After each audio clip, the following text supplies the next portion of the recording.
জমি বরাদ্দ থাকলেও ৩ দশকে নীলফামারী ডোমারে হয়নি স্থায়ী বাস টার্মিনাল। যেখানে সেখানে বাস রাখায় পৌর এলাকায় বাড়ছে যানজট, ভোগান্তি বাড়ছে যাত্রীদের। প্রকল্পটি বাস্তবায়নে নতুন করে আলোচনা চলছে বলে জানিয়েছে উপজেলা প্রশাসন। বান্ডেল থাকলে প্রতি সেনমানিতে টাকা বাঁচবে। বিকাশ সেনমানি বান্ডেল কিনে জিতুন প্রতি লেনদেনে। এটি ডোমার পৌরসভা বাস টার্মিনালের জায়গা। ৩০ বছর আগে এই জায়গাটি বরাদ্দ দেয় সরকার।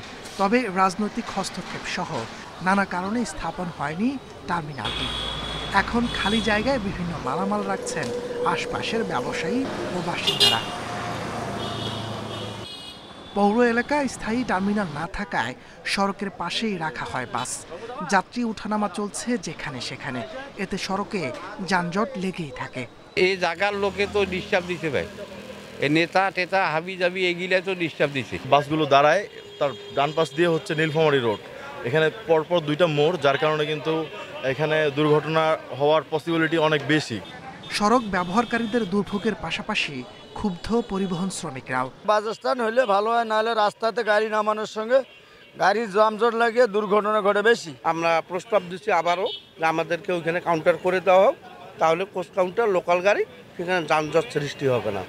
উপজেলা নির্বাহী কর্মকর্তা বলছেন, প্রকল্পটি নিয়ে নতুন করে আলোচনা শুরু হয়েছে, দ্রুতই বাস্তবায়নের আশ্বাস তার। যারা এটার সাথে রিলেটেড আছে তাদের সাথে কালকে আলোচনা করব যে কিভাবে সমস্যার সমাধান করা যায়। বাস টার্মিনালটাতে কিভাবে বাস যে মালিকরা আছে তারা যেন বাস টার্মিনালে আসে, সেটা আমাদের একটা বিষয় উপস্থাপন থাকবে।